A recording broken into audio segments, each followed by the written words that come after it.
The last two sessions with our two smart urban participants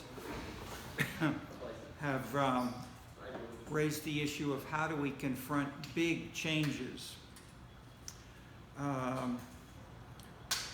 First, Bill Grimshaw, in our session joint with the Inter-University course, and Bill Grimshaw as the campaign manager and policy analyst for Harold Washington. And then 2 days ago, Bill Morris as mayor of Waukegan and later major Democratic Party leader across Illinois and for Chicago.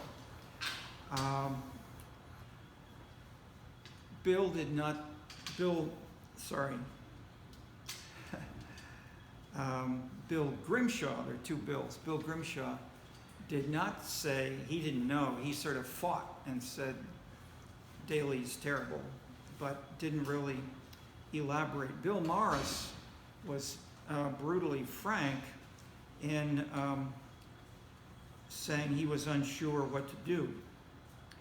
But they both fit with our discussions at the beginning of the course that there is a breakdown of traditional models of urban politics and policy. We've got traditionally strong parties, cash contributions, expected voting returns in exchange for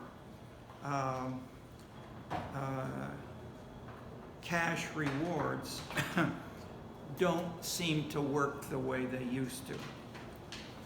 Bill Morris suggested that cash was still, he brought out some dollar bills and suggested really was critical, but he himself, notice, returned the check for $2,500, which he had received as funding from the Democratic Party in the state.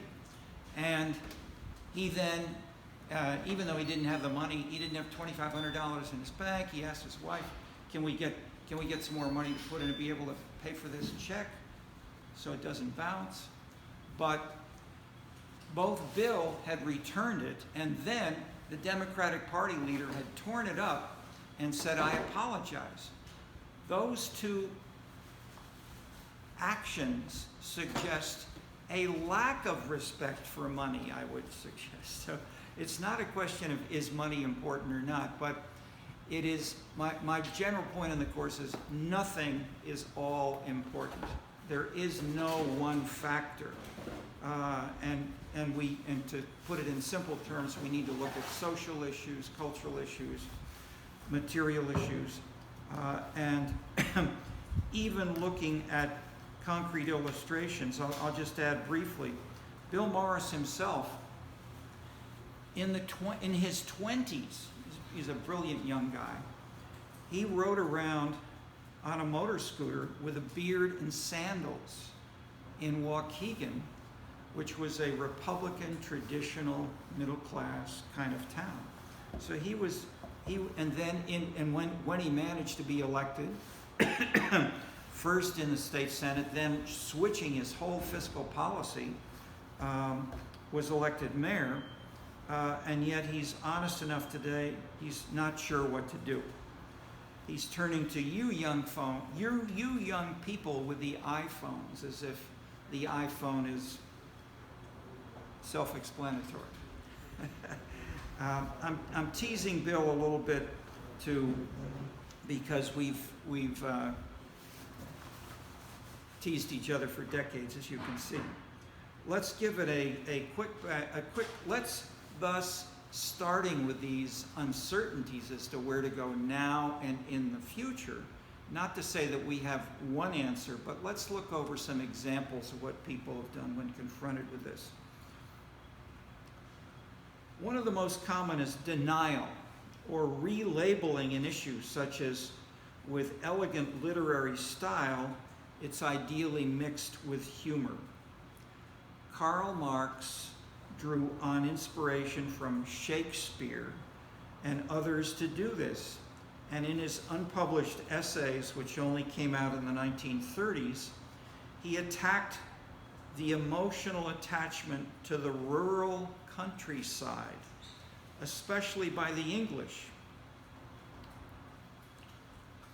He worried that this attachment to the land, farmers, peasantry images, landowners, the beauties of flowers and fields, heightened by the poetry about it and the like,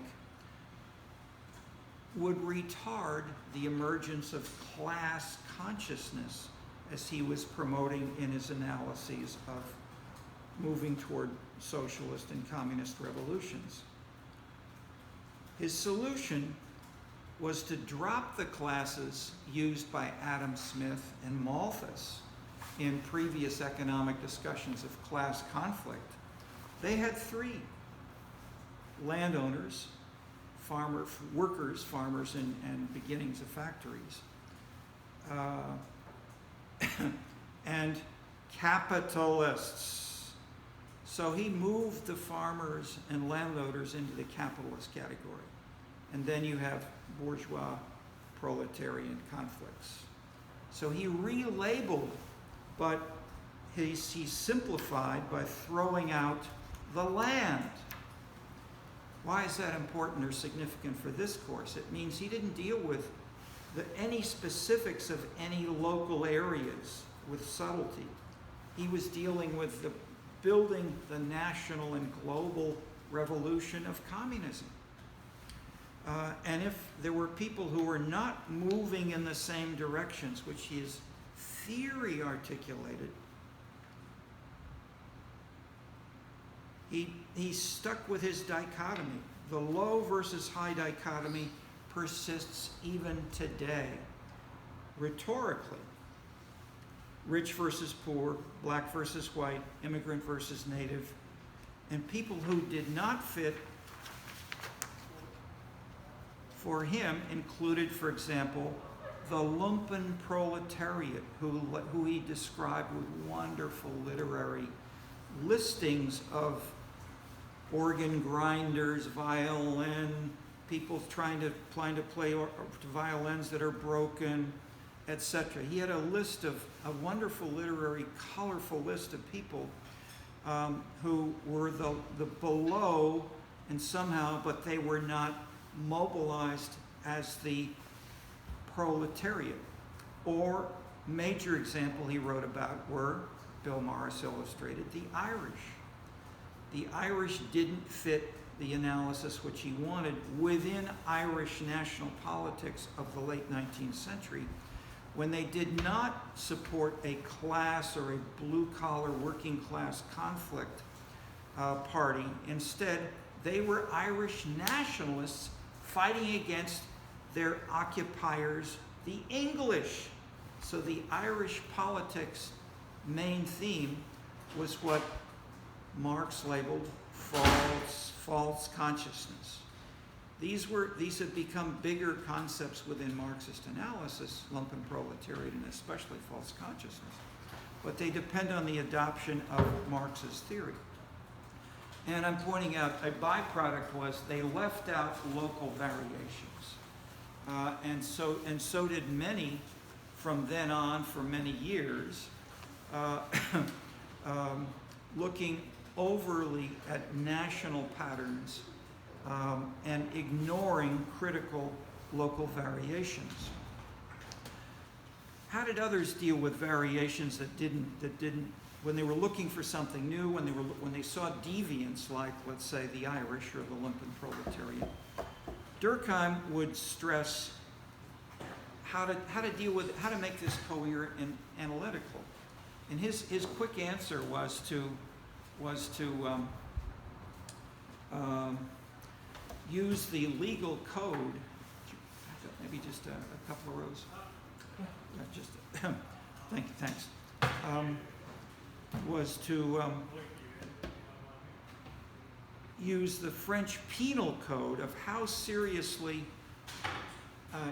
If it's too cold up there, we can. What do you think? Are you folks cool? No. Okay. All right.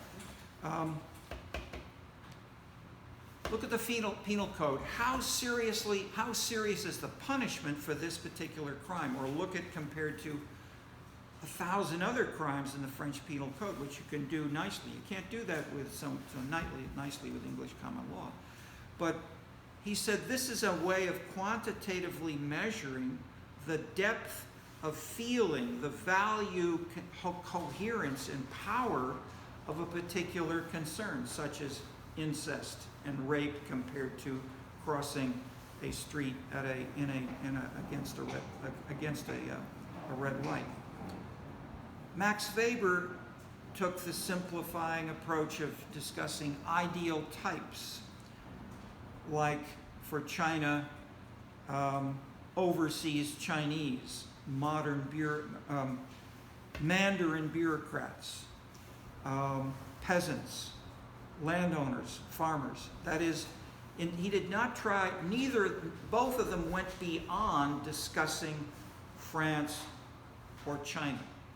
They looked for things which they felt were more analytically coherent with these examples in the foreground. In that sense, they went beyond Marx. The economists, if we move ahead to some economists in this tradition, the economists advising the British Labour Party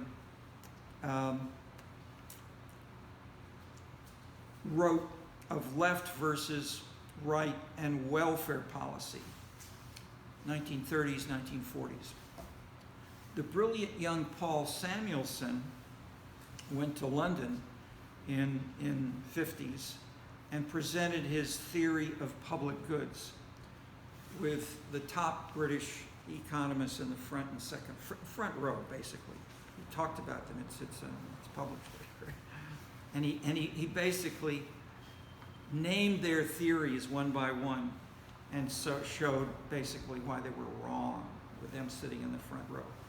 He wasn't maybe what he would okay, but he introduced the concept of the public good as a way of looking not just at what government does, but at looking at things like clean air, war, peace, surveillance, which are big kinds of concepts which cover lots of people and are reasonably public goods, in contrast to the private goods, which are what economists, let's say neoclassical economic theory, is built to analyze through markets. So you can look at market clearing, you see the equilibrium between demand and supply, the intersection of those is the price, and that's an efficient market. But the point is implicit and then made more explicit by Samuelson. Most of government policies are not private goods. They affect lots of people. And if you're trying to say how many public goods should we provide, how high should the level of spending and good services be, that's something which we don't have the tools to analyze. And basically, tools to analyze in the sense that you can match supply and demand, because briefly, if you have a public good which is widely shared, you have an incentive for people to act strategically when it's a question of how do you reveal your preferences for public goods. How so? You can say, yes, I would like to have more roads, more universities, more swimming pools, and so forth. But then, if you're asked, put some money in the pot, please. As long as you don't have to put your money in the pot, you can strategically say, I'm in favor of it. Basically, what this led to was similar work by Kenneth Arrow concluded simply that politics was impossible to analyze for purposes of trying to match it up with supply and demand. And similarly, most economists ignored politics for decades after Samuelson and Kenneth Arrow wrote. Later on, this changed dramatically. Anthony Downs, Gordon Tullock, James Buchanan turned to politics in 60s and 70s. They generally sought to maximize one variable, like welfare state spending, having big governments versus small governments. Or for Niskanen, who looked at the agencies in Washington, he used bureaucratic jobs. If you're the head of the Department of Housing or Education, you're competing with your other department heads, and you want to have more jobs and more of a budget come to your agency instead of the other agencies. These persist in the public choice tradition of political science theory today. These are still one of the, if not the dominant, analytical perspective of political science, along with earlier bits of things which have changed. It's less strong than it was a decade or so back, but at many universities this is still the number one approach. Stanford, some people at Harvard, some people at elsewhere. We've seen a number of efforts to do better in course discussions and readings. Engelhardt and Maslow apply a materialist interpretation to suggest that people who are rich enough shift their materialist concerns away to post-material goals such as democracy and clean air. This ignores people who, however, may have always been relatively poor and yet were not and are not materially driven, such as anthropologists have been documenting for a few centuries. That is not that they don't care, but that there are big differences. There are some local tribes that give away all of their material possessions to other tribes in ways, even though they're way below the quantitative definition of poverty in India or China or, of course, Western Europe or the US. Marcel Mauss, the nephew of Durkheim, has a book called The Gift, where he identifies some of these kinds of exchanges which don't fit the normal pattern. If we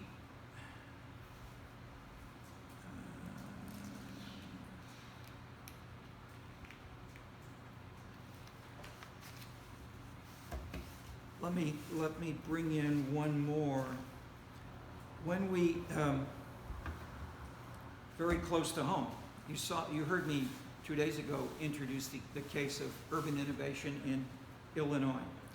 This was a couple of years after we created an international project called Fiscal Austerity. Fiscal austerity, money, not enough money, and urban innovation. We could have had a question mark in the name, but we thought there probably was a relationship, and maybe it was strong. But these were both hot topics at the time, and we wanted to explore how they were interrelated, where and how much, and so forth. And we did this, especially in this book and several others. There are over 50 books published by the project FAUI. And the striking finding was that, in general, the relationship between fiscal austerity, measured by median family income, measured by budget surplus, measured by the size of the budget of the local government, measured by a bunch of other things that people had used, was weakly related to urban innovation. We were amazed. We were unhappy. Unhappy in the sense that as a social scientist, you'd like to have something relate to something else, especially if it's in the title of your project. We looked at it in more detail in some cases, including state of Illinois. We had data on the awards over multiple, several hundred of these. And we found that because we had continually the rhetoric closer to Bill Morris, money counts, money's the driver. We have the great words of Will Rogers. We have the best Congress that money can buy, okay, etc. Money is a politically acceptable explanation in the US, Western Europe, pretty much. But if we analyze the data and we say how strong is the relationship, the answer is money, class, gender, race, immigration, age explain about 15%. 85% is other things. Okay, what are some of these other things? If you're dealing with things like what city governments do, which is a lot of what our discussion was with Bill Morris, we from the beginning, as with the Scenes Project, we had people like Bill Morris. We were working with people, as you heard. We had students working at Waukegan, right? You know, wasn't sure what he'd do from day to day. He had 7 students. I'd call up one. I'd say, "Are you working on your paper?" Whatever. I'd call the number and say, they said, budget department. I said, "Oh, I'm sorry, I was trying to reach the innovation department." "Oh, we do that too." There were 6 USC students were answering the phone and doing the whole city administration, or so it seemed.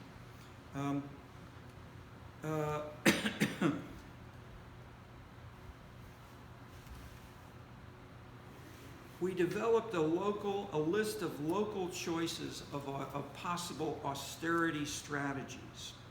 It's some more innovative, some less innovative. And just to give you a flavor of this is in this book, page 215, Urban Innovation. Increase user fees, improve productivity by management techniques, new local revenue sources, reduce spending on supplies, etc., draw down budget surplus, improve productivity by labor-saving techniques, increase taxes, hiring freeze, reduce capital expenditures. On down to, at the bottom, controls on new construction to limit population, reduce pay levels, early retirements, contract services to other governments, salary freezes. Okay, the ones I read first, 85% of the US cities were using in the early studies, 1983, 84.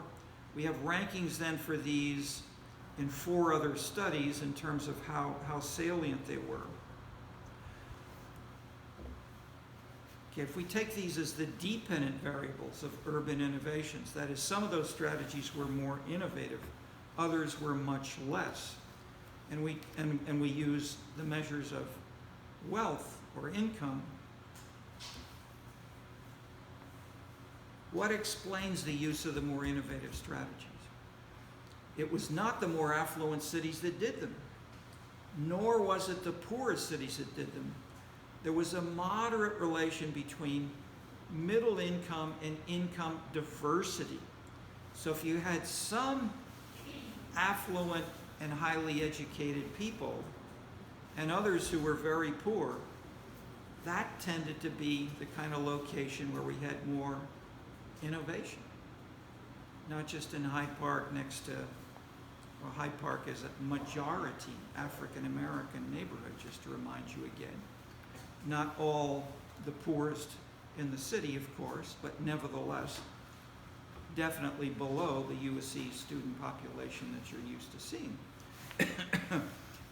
So the diversity of this sort may have led to guilt, anger, frustration, discussions. Black Lives Matter as a political ideology, not written by people who are really poor and suffering in the streets, but by college grads, smart African Americans usually.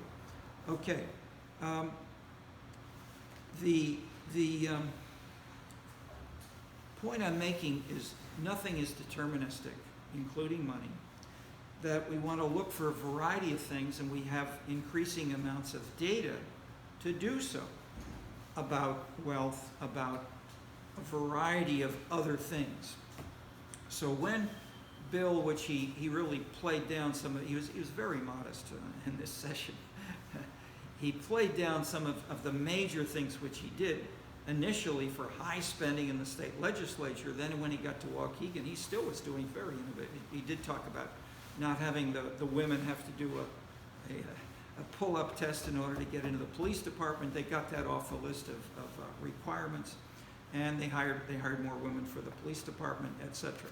So he was doing all kinds of what we call today diversity policies decades ago, 40 years, etc. How are these classified? Today we talk about diversity, and you have a list of 5 or 6 things, 4, 5, 6 things. Race, etc. In between, we've had classifications like, and what Bill Morris talked about briefly was including social issues of various sorts along with fiscal issues. And so the big point was the classic left and right differ on being high or low on both. So the classic Democrats, which we even have, I would say, in the dominant majority of the United States Congress today, people on the left are in favor of the so-called diversity issues, are in favor of higher spending and using government to promote those. People on the right, so-called, are the opposite. That's the classic left-right. If instead we break up the social from the fiscal, then we can have the emergence of the new what we initially called the new political cultures. He used that term. That became the new fiscal populace. That became the new political culture when Ron Engelhardt and I did a chapter, and then that book we used the new political culture term since. But the original term, fiscal populist, tells you more. That Bill Morris was a fiscal populist. He was trying to spend less because that's what the majority of his constituents wanted, who were Republican voters generally. But he was a leftist, socially leftist Democrat.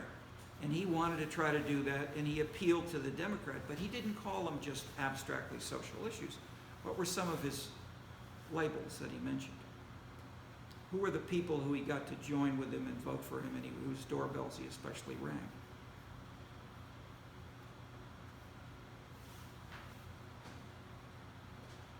Simple question. You heard him talk 2 days ago. Yes? He talked about making inroads with different ethnic communities, particularly, I believe, Slovenes, Croats, Serbians, and That was one, but did he stress that in which doorbells he rang?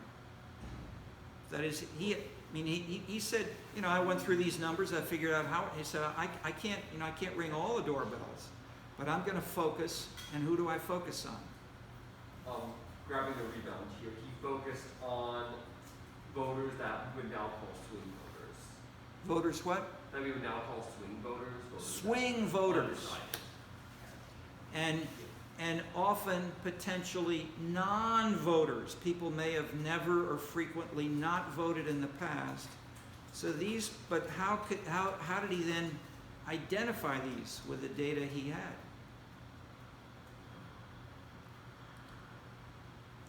How about sports as a hint?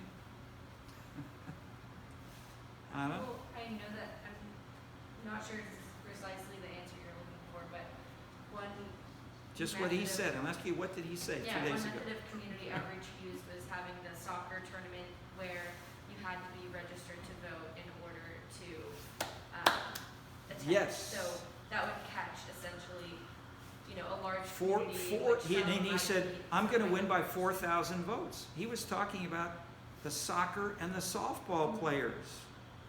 And he said we won by 4,400 votes, something like that. So the traditional left, traditional right may not have changed, but he got the soccer voters to turn out,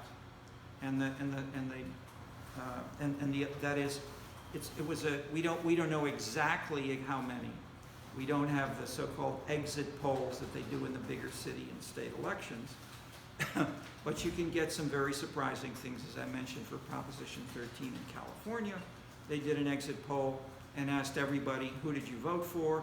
and then who do you work with, or what's your job?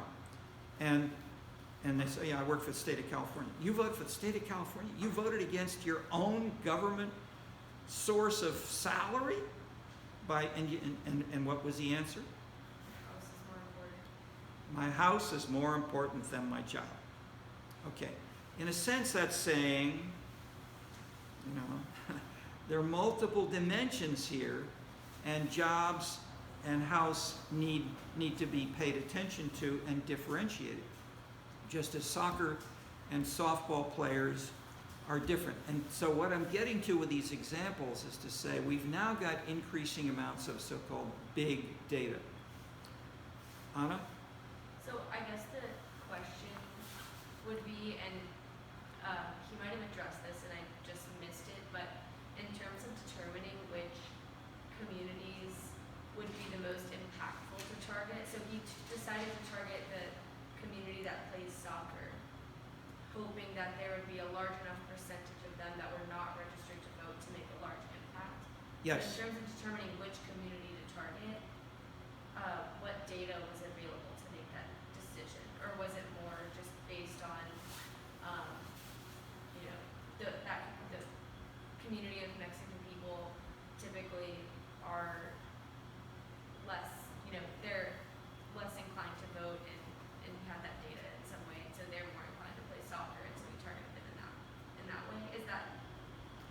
Well, he did not tell us the specific variables he had available, but he basically said, I didn't have the money to hire a marketing firm. Bill Clinton spent millions and millions with high-level consultants, with marketing, with advertising, with people of all sorts, and so did Ronald Reagan, and so have many others now, from Putin with his so-called fake news, making the fake news, et cetera, et cetera. So this is now going on. This kind of symbolic and all sorts of efforts to market, manipulate, change your image, present a different image is going on by top political leaders and candidates. It's going on by corporations to give themselves a good image, to sell products, and they're using things like AI, et cetera. So there are all kinds of fancy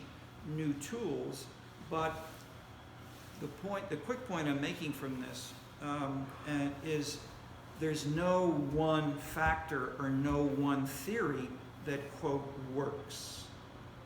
We have noise and ambivalence, and most of all, I would say, if we're talking to students and faculty teaching courses on big data, they have minimal theory. So they've got powerful statistics and tons of data, but how you put these together with, let's say, more classic case studies or journalistic discussions of new political trends, new kinds of things that are seen in postings on the internet, this is where this is happening. People are trying things out. So I'm not saying any one thing like the dollar bill or the iPhone or advertising is the driver. I'm saying we can use all of these, and in the readings and in the course, generally, we've been trying to pinpoint some of the potentially distinctly successful and useful ways of doing so, and that's what I want to go into a little bit more right now, looking at things which do link with urban innovation in a powerful way, using that is, we're in the whole second half of the course, we're basically looking for ways, adapting, applying, transforming the theories which came in the first half. And let me proceed with that for a bit now, as I have, that is both in this book and the Scenescapes book, and in between the Cities and Entertainment Machine book, we have contributions from several different kinds of perspectives from multiple authors and co-authors. And I've for decades have worked with many other people and learned from them in the process, like Bill Morris, as well as saying, both with Bill Morris and Bill Grimshaw, with whom I started the oral history on Chicago. We've looked at things like Chicago to try to see what's new in a particular neighborhood, or what works in some cases, if not always. And so, as I've mentioned in more abstract terms, the context is a critical part of the theory, and the context can be Waukegan, or within Waukegan, the softball players and soccer players, or within Waukegan, the Mexicans, or the other more traditional ethnic groups. He didn't mention the traditional ethnic groups, as he was assuming implicitly that there would be, I think, more or less traditional ethnic group support for the Democratic Party. Okay.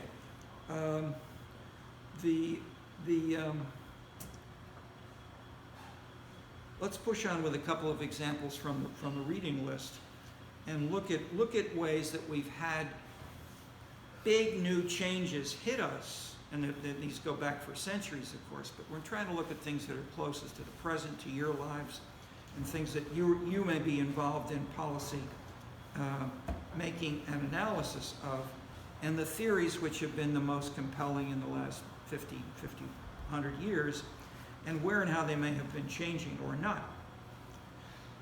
Barbara Furman. Do we have anything from Barbara Furman that we could show? Yes, we do. Okay, thanks much.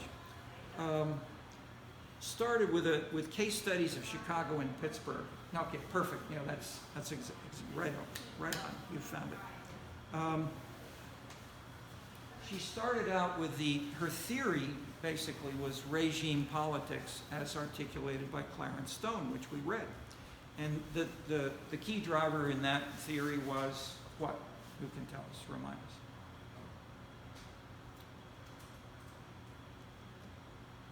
And the simpler version was Hunter, the later version was Stone, but they both stressed what kinds of leadership and leaders.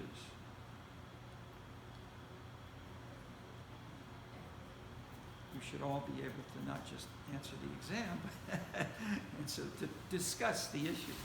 Quick answer is, I'll ask you, is it business or political or professional or sportsman?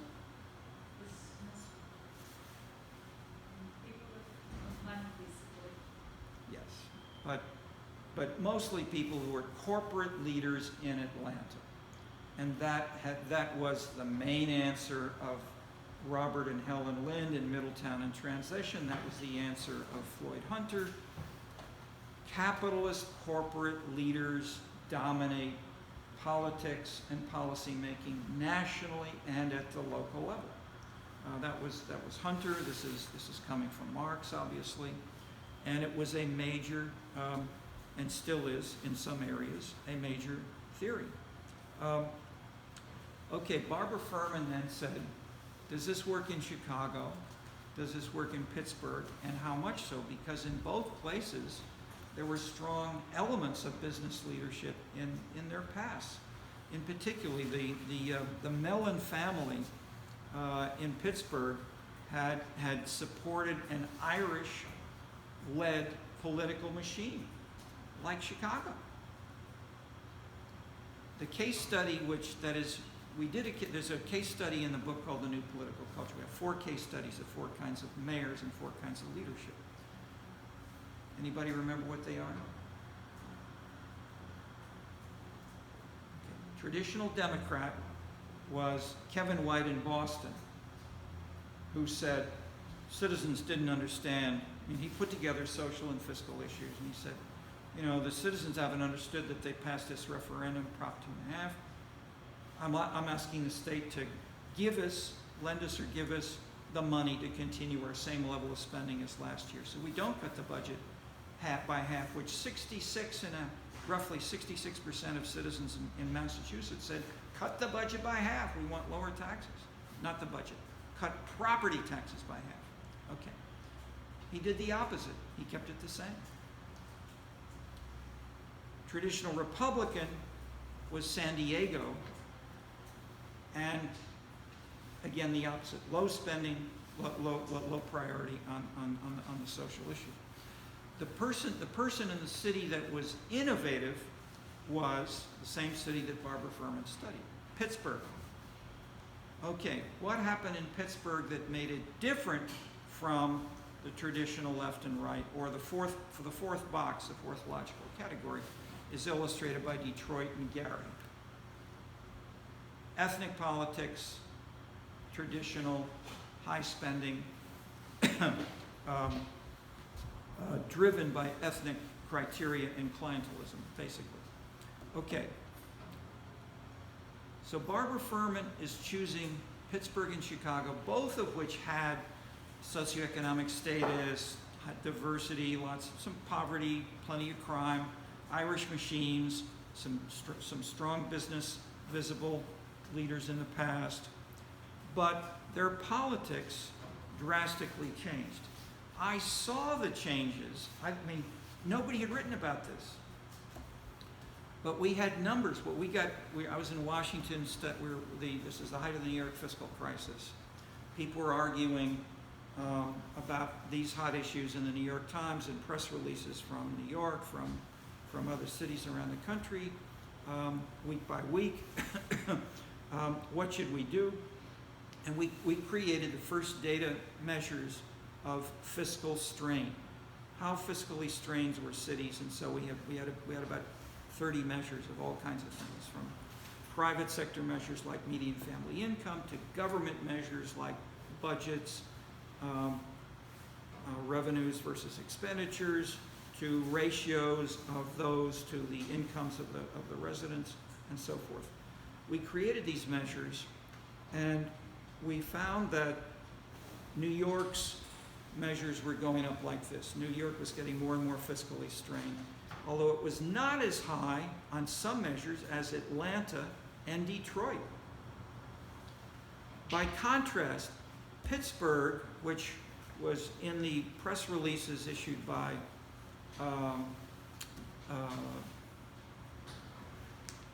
the mayor who was key generating the fiscal crisis, let's say immediately prior to the 1975-76 fiscal problems of New York,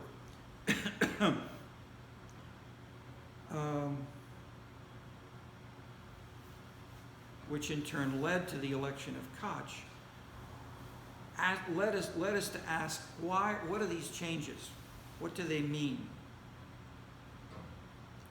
Especially, how can Pittsburgh was the strongest national case that we didn't have any priors about at all, but the national data which we had for all national sample of US cities, Pittsburgh shared the characteristics stressed by the New York City press releases, which would say, we have a fiscal crisis in New York because we are a big city, we have poverty, we have commitments to welfare spending, and we have, but these patterns of large, old northeastern cities are shared by many other cities, and we all have similar fiscal problems. Our numbers showed the opposite, but the most dramatic opposite was Pittsburgh.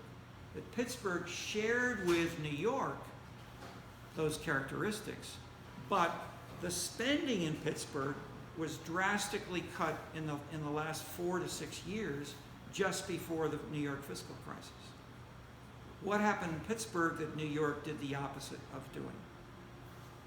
Pittsburgh had not been in the New York Times. Nobody paid any attention to Pittsburgh. So I asked, we had about 15 research assistants working with me on these issues, and I said, who wants to go to Pittsburgh, try to figure out what's going on there? Pittsburgh? No, I want to stay in Chicago. No one would go to Pittsburgh. So I went myself. And I got to know the chief of staff. I found out he was actually someone who I knew from 10 years before. He had a law degree from the USC.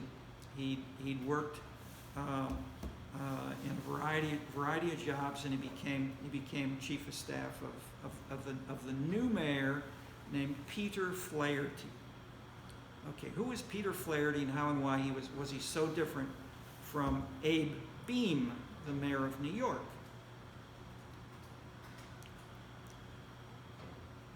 He is the fourth kind of mayor we feature in the book. And how did but I understood him as soon as I started talking because I'd been working with Bill Morris. Bill Morris's new configuration of fiscal conservatism with social liberalism, to simplify. Bill never said he said we allocate the pieces of the pie. That is, he'd like to spend more money on good things, but most of the citizens didn't want to do so. Okay.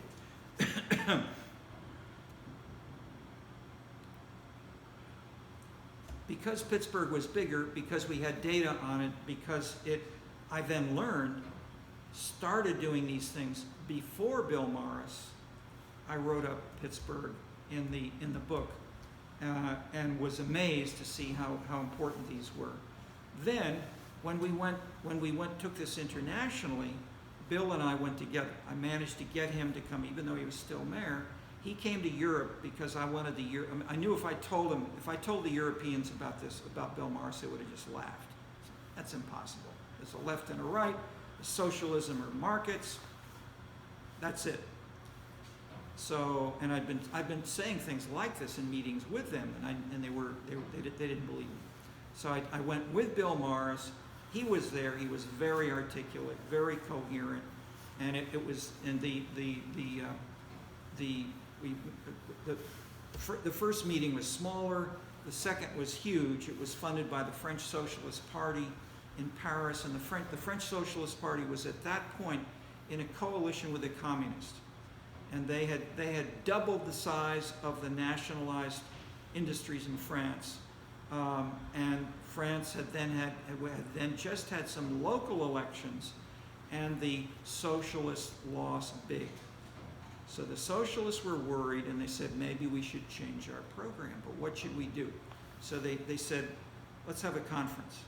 So we had a conference of 200 people, 100 chosen by the French Socialist Party, 100 that basically I and the others did, and then we all met together for outside Paris for several days. And there, Bill made a huge impact. So people wrote up stories on him.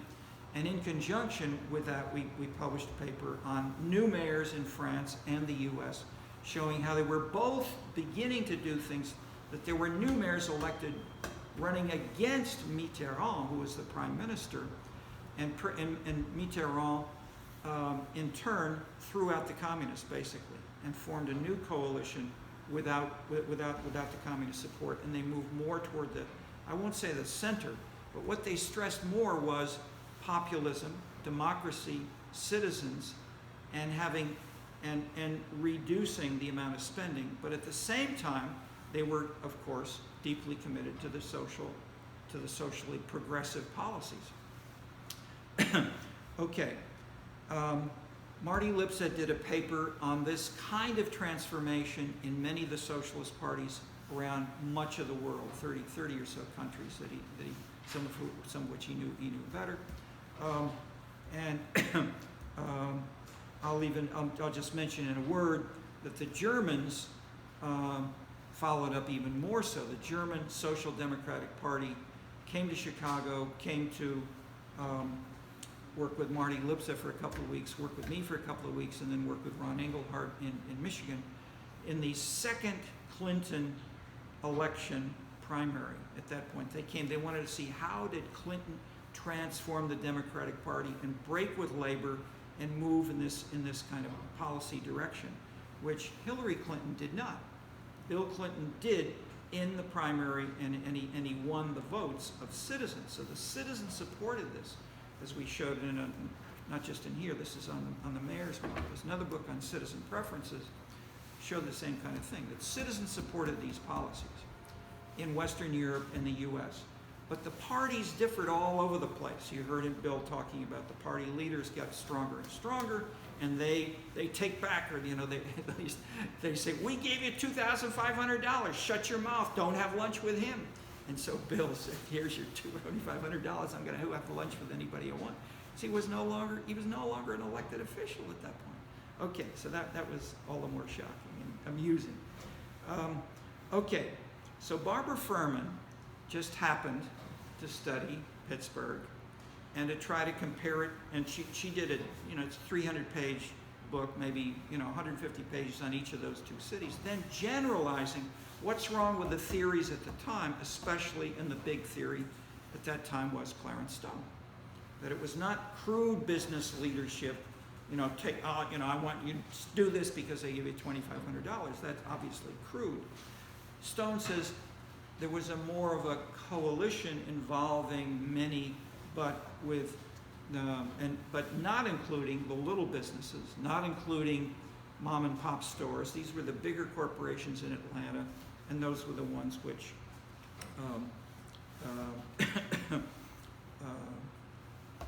the theory focused on, and which in turn, Barbara Furman said, this is wrong. It's too simple. So, example.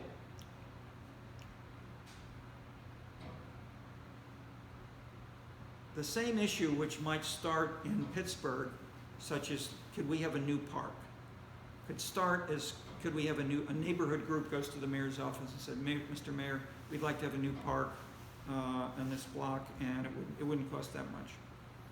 Could you do this? In Pittsburgh, it would then go to a subcommittee or part of the city government which would handle parks. Then that in turn would be discussed. Might it go with a city council? Might the mayor back it? And then they might vote on the issue of the park. Okay. Nothing surprising. How about in Chicago? Her story, at least, this is overstated, but the story was anything like parks or anything else immediately gets retranslated into race and machine politics. Is it a black issue or a white issue? Is it in this neighborhood or that? And does the party, in these days, this is the days of Daley 1, moving into Jane Byrne and then Daley, the beginnings, almost but not quite getting to Daley 2, the party really said, who wants this park? And the first question is, does the alderman and does the party, does the ward committeeman, there are 50 wards, there are 50 aldermen, there are 50 ward committeemen. The ward committeemen are the Democratic Party leaders, and they're the ones who control the budget, basically, not the aldermen in the old days. And so you had to have the background that is. So you could be a brilliant USC student, get a BA and a law degree. You apply for a job, City of Chicago, and you take the civil service test. You're at the top of the heap. Then you wait for 2 months. What happens in those 2 months? People talk to your alderman. People talk to your ward committeeman. And there was a guy named what's his name? Featured in the book by Milton Rakoff.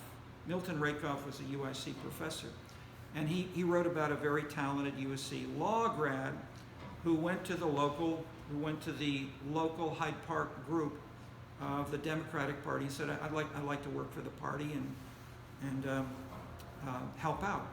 And what did they say to him? Who sent you? And what did he answer? Nobody. And what did they say? We don't want nobody sent. We don't want nobody sent. Okay. That's the title of the book. Milton Rakoff, We Don't Want Nobody Sent. Okay. That's the old Chicago politics. That's what you have traditionally in Mexico, South Africa, China. That is clientelism, and who sent you is a major part of the decision. Pete Flaherty and Harold Washington broke that rule, and they campaigned. They called it reform politics, and that term along has been contrasted for 50+ years with machine politics. Stronger parties is a better label, as we can then say it's a continuum. It varies across a lot of cities, and we can then see how important is the party strength in explaining some of these policies.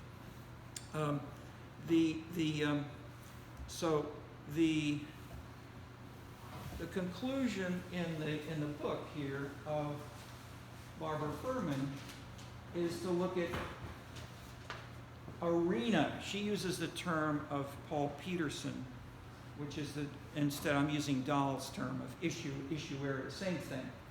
The governing regime, she's using the terms of Clarence Stone, corporate dominated, political party dominated, influence, business, neighborhood groups, racial minorities, external influences. But we've got over here a number of kinds of policies.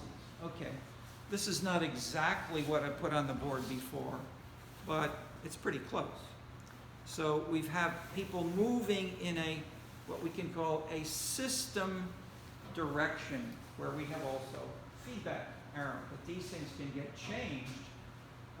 You can drive out racial minorities. Gary, Indiana, Detroit lost huge percentages of their white populations in 4 or 8 years of those guys as mayors.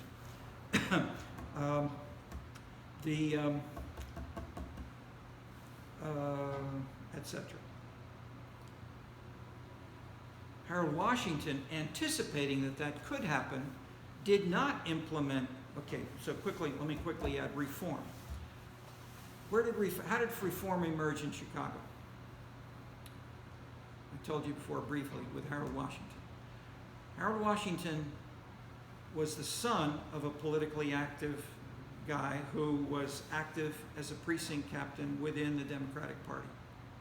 Harold Washington ran for mayor twice and got less than 1% of the vote. He then ran again when Jane Byrne and Richie Daley were running in the primary, and Harold Washington jumped in, and because Daley too and Jane Byrne each divided the Catholic white vote, Harold Washington was able to have 33 1/3 and a vote or two. He beat the two Irish because they divided the vote. Otherwise, he would have lost the primary and never been elected. Okay. How did he get the 33 1/3 votes? If he had used the programs and the speeches, which he did at the beginning of his primary race, he would have lost, I would say. But he gave a speech on the North Side, and he talked about reform. And the crowd said, yes, we got to reform Chicago. And so he said to Bill Grimshaw, I don't know what they're talking about, reform? This is a good city now. And so he said to Bill, tell me about reform, put it in the next speech, and let's try it out again. So they did that a few times, and they began to say, we want to reform, and basically saying, we want to end clientelism. So if the government comes to you and says, we've arrested so-and-so because they've been caught taking bribes, Mayor Daley won. What should you do? How did your son's insurance firm get the contract from the city government? It's a father's duty to help his sons. He was embracing the legitimacy of clientelism.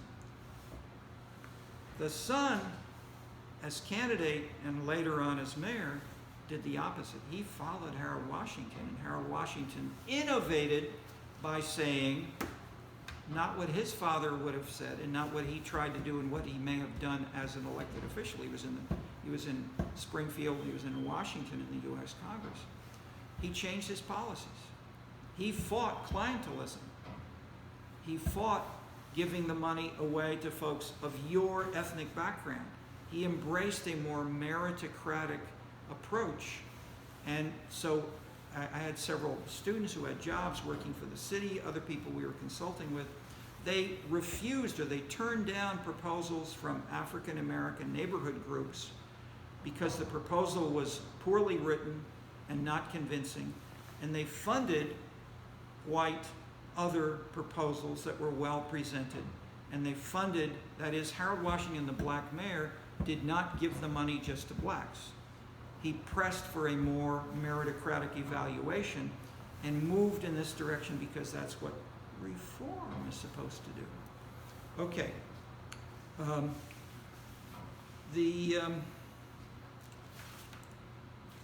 How do we make sense of this more analytically? Let me mention a couple of other readings. Claude Fisher started out with, not with issues such as we have here, but more with the social backgrounds, if we think of ethnic groups, race, and the like. And he stressed how multiple different social groups could stay strong in different neighborhoods. This is a question which basically a couple of you asked Bill Morris, and he really basically said maybe use the iPhone, but he really didn't try to answer it. Claude Fisher's doing so. He's reviewing the best literature of what and how do we have people feel they're close to others, who are their friends, who do they talk to, who are they connected with, and so forth. The 19th century answer was, depends on city size. So Durkheim, Max Weber's book called The City, Louis Wirth in the 1930s, Zimmel writing about Berlin, and basically you have cold, big, impersonal, individualistic big cities like Berlin or Chicago, and you have warm, friendly, small towns. That's the 19th century theory, Gemeinschaft, Gesellschaft, and so forth. Claude Fisher is saying that's too simple. And instead, he's introducing Dahl's idea. It depends on the issue. It depends on specifics of how you may want to maintain your ethnic group solidarity or not. And so within an LA, within a Chicago, you can have single African American mothers who have 3 children and no husband. Are they unemployed? Are they poor? Are they suffering? Are they mentally lower in self-respect and in happiness and in health than people who have a husband? No. They're the same. The same. This was documented in a PhD here by a woman who then spent the rest of her career in the top Johns Hopkins School of Public Health. She studied Woodlawn, and she studied other kinds of data, and why and how could single family mothers be successful? The answer's in Claude Fisher's book, and she showed the same thing with the data on this target population. The answer is the telephone. Before they had an iPhone, you just use the old-fashioned phone, and you call up your sister, you call up your aunt, and say, would you be able to take care of my 3 kids? This, or 2 of them, say one's in school and 2 are not. Could you take care of the 2 who are not yet in school for the next couple of days? Oh, sure. That's what an aunt is here to do. The solidarity. So then the follow-up question in the book by blocking out her name, it'll come back. The woman at Johns Hopkins did a PhD with me on this. Basically, found that if single parent mothers, mostly I think they're mostly or maybe all African American, if they had personal contacts with an aunt, a mother, a sister, and others with whom they were close, they survived just as, that is they scored equally well on these measures of physical health, mental health, finance, and getting jobs, losing jobs, educational activities of their kids, and so forth. So you don't need a man in the house. It's a great popular song. It's nice to have a man around about the house. Well, they didn't have a man about the house, and that was part of, if you will, what Levi-Strauss then discussed as a matriarchal social and political system, which we have with African American women who own the houses or rent a lot more in Chicago today and in LA and some other places. Okay, Claude Fisher looked at, he didn't go into this in as much detail as I am with this example, but he pointed in this direction and he was interested. He started with a telephone. He said, what difference do telephones make? And the answer is they can make a big difference in a way that I'm describing, which was then documented later on. Hands, let's see, I'm just about at a point where did we have any, Jake, if I ask you, I think the other things I think I'm gonna say for the next session. Okay, let's have discussion on any of this, as I've thrown out some controversial issues, but mostly I've tried to embed them and link them, not just to me, but to other people doing overlapping kinds of work, which feed into these transformational kinds of policies and which give you some solid data along with the anecdotes, reactions, questions.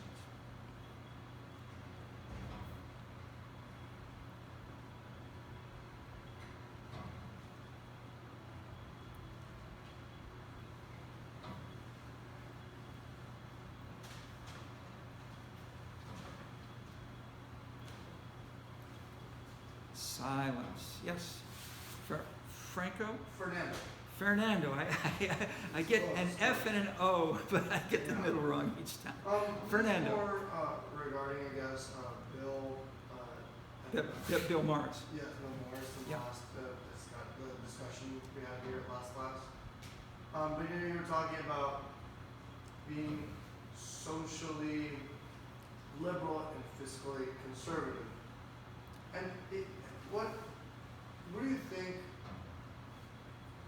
the research would say regarding, what people prioritize more, like the fiscal aspects or the social aspects?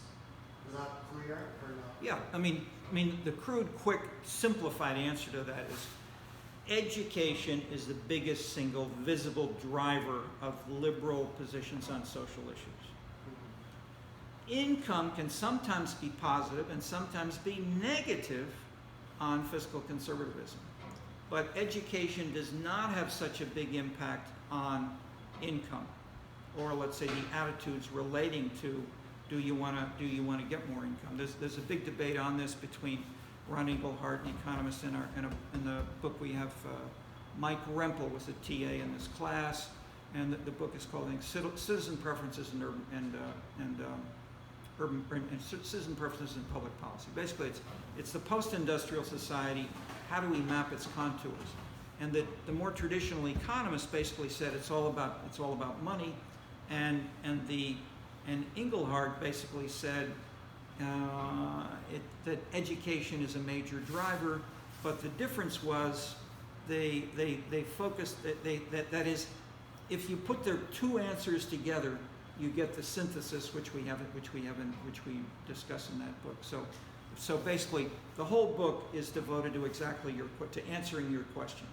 That is, people took data from the U.S., from Western Europe, by individual country, analyzed the drivers of fiscal and social aspects of the traditional left-right, but then broke it up into women's roles, percentage of women in a city council, women mayors, and then showed how these, again, strongly interact with party strength.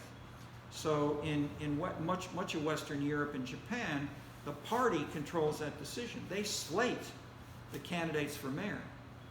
In Waukegan or Chicago, with these examples as you hear, the party did not. The individual candidates ran, and nobody asked Harold Washington nobody in the Democratic Party said to Harold Washington, you should or should not withdraw from this race. The party didn't try to get the two Irish Catholics to have one of them say, let's flip a coin and one of you run. And if we don't do that, we're going to lose the city. That's where the kinds of things that were in the brochure. This is, will Chicago survive?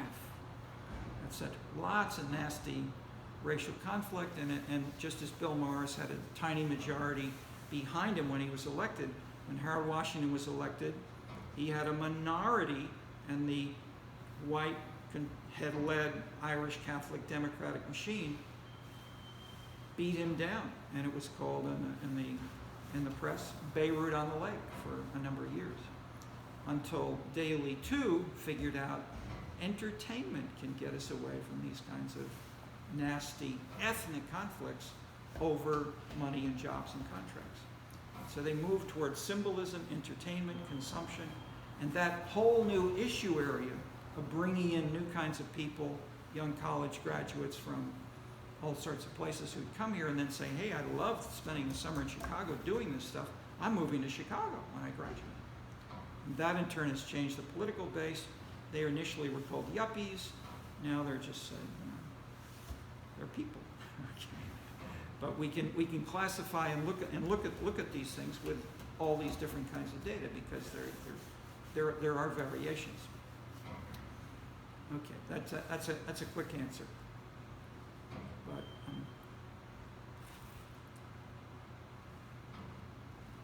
remind me, you're from India? Yeah. How would any of these things be different in India? Adding on to what you said before about how education can play a major role, I think there's also an element of how education interacts with the political system. For example, if it's a strong single party system, I don't think educated citizens can make much of a difference. So, for example, if the budget is limited, but the citizens are educated, they will demand more expenses on public services. For example, health, rather than build structures. For example, highways. So we see these differences amongst different states in India, where poor states, they have limited budget, but they spend more on public health or education. On the other hand, fiscally strong states, they have good infrastructure, they have good trade, ports. But the thing is, in states where the citizens are mostly educated, there is a sense of accountability from the political leaders. So they know that they're easily replaceable. We've had this conversation before also. So this happens when there is a strong competition between political parties, where each party knows that, okay, we need to pay attention to these people.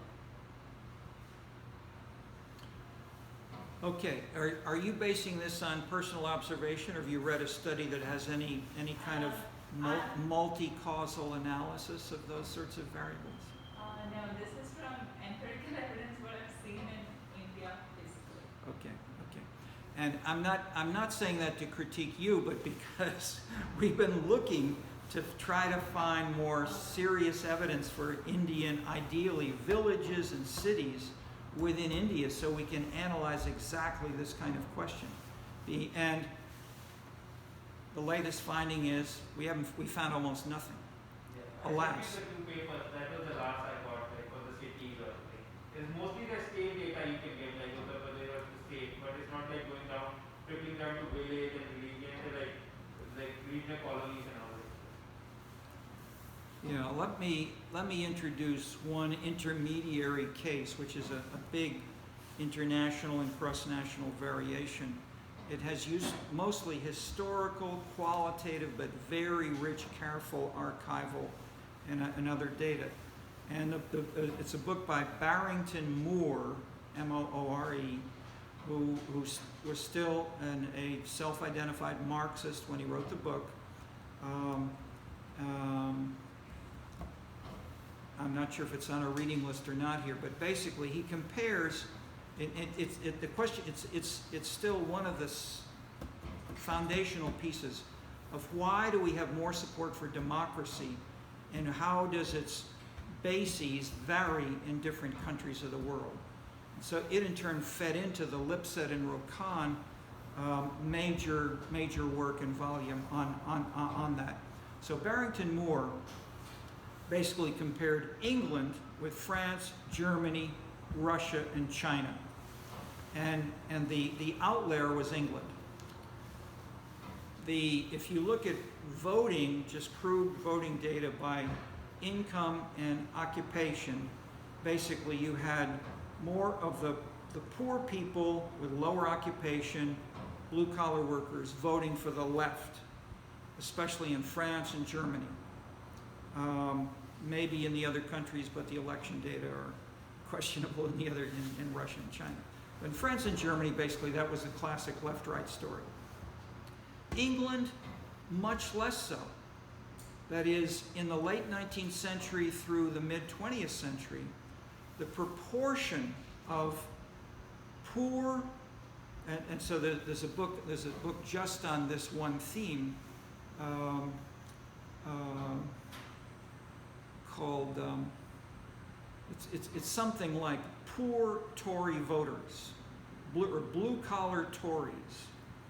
Why do blue collar voters in England and farmers, rural folks, vote for the conservative parties over the 19th and 20th century? Far more than in France or Germany. So I'm not basing this on someone's ideology. This is based on voting data. And his answer, Marxist that he was that that you did not have the urban-rural split that you did in most countries of the world.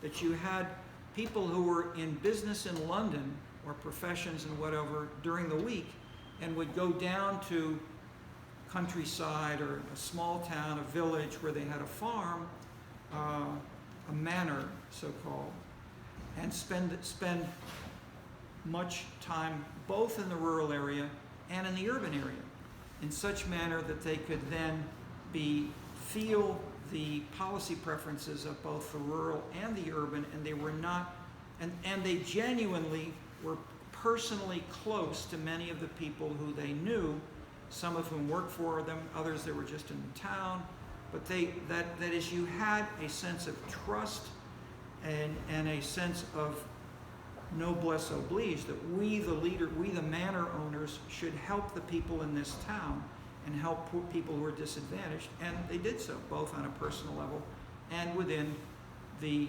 Conservative Party, so which led to the Tory. So I won't say people weren't lying. I mean, this is Samuelson's whole point: is everybody lies all the time. It's just called strategic behavior. But the point is, there are differences in the degree to which you had. Okay, so then he has a chapter or two, as I was looking at this recently a year or two ago, on India. And he looks at who was voting and who was supporting and who was making loans to new civic groups and new party groups in different villages in India. And the interesting thing is that he finds a parallel that many of the villagers in India supported people they knew who would loan them money and then would, for instance, if they lost their job, they were in poverty, someone would advance them either food, money, and let them do. And these kind of intermediary folks played a critical role in Indian villages in the emergence of market economies, but also in helping the disadvantaged. So the quick point I'm making is that so in terms of democracy, England obviously was and is the classic case. France and Germany intermediary, Russia and China, they had no democracy basically. They had revolutions and they had communist regimes in ways that were built in part on the fact that there was so little trust and so little civic development of other groups building a sense of legitimacy. So when Tocqueville came to America, he wrote about him. People trust each other. They work together in churches. You know, they build fences together. Wow, we don't know how to do that in France. And so that sense of how can you build a sense of legitimacy along with the civic activities is what Putnam is now writing about in Bowling Alone, because we've got this decline in civic activities. We're going to lose the whole legitimacy and individualization of the political system, and that's the end of the politics. Okay, I'm overstating a little bit, but my point is to look not just for Indian data, but if we look at Chinese data, we look at other countries and these kinds of variables and where and how they're working, how we combine those can give us a bigger sense of cross-national generalization, and that's what we're trying to do. And I think we have a gentleman who just walked in the back. What's your name, please? Mark. Okay, could you just give us 2 minutes of why you're here, and then we'll let these folks go. Yeah. You're from Shanghai. I'm from Chicago. And you're a second-year student in the Harris School of Public Policy. Yes. And you're here because? I'm here actually because of the mission. Just a little louder, we're trying to record. Okay. Yeah. We are actually, on behalf of my professor at Shinhwa University, so he's very interested in your theory and things. So he's asking me to visit you in person, so we can have some kind of like discussion on application operation in terms of research. Xinhua? Because in Shanghai, you want to do, and because this is in the 5-year plan that was passed in February, the national government is pressing the cities of China and Shanghai, the government, so he's left his job temporarily from the top university. He has a PhD in economics and mathematics, 2 separate PhDs. He's the director of urban innovation in Shanghai. So it's a major commitment of finance, of activity, and serious policy. They're building on the Chengdu example, which we've studied. We have 300 pages on how Chengdu is doing this. Shanghai, obviously, the biggest city, major policy player. So we will talk about these issues and try to help each other and learn from the Chinese case, how it in turn may be able to help India. Okay. Thank you, folks. That's the end of our session for today. Recording stopped.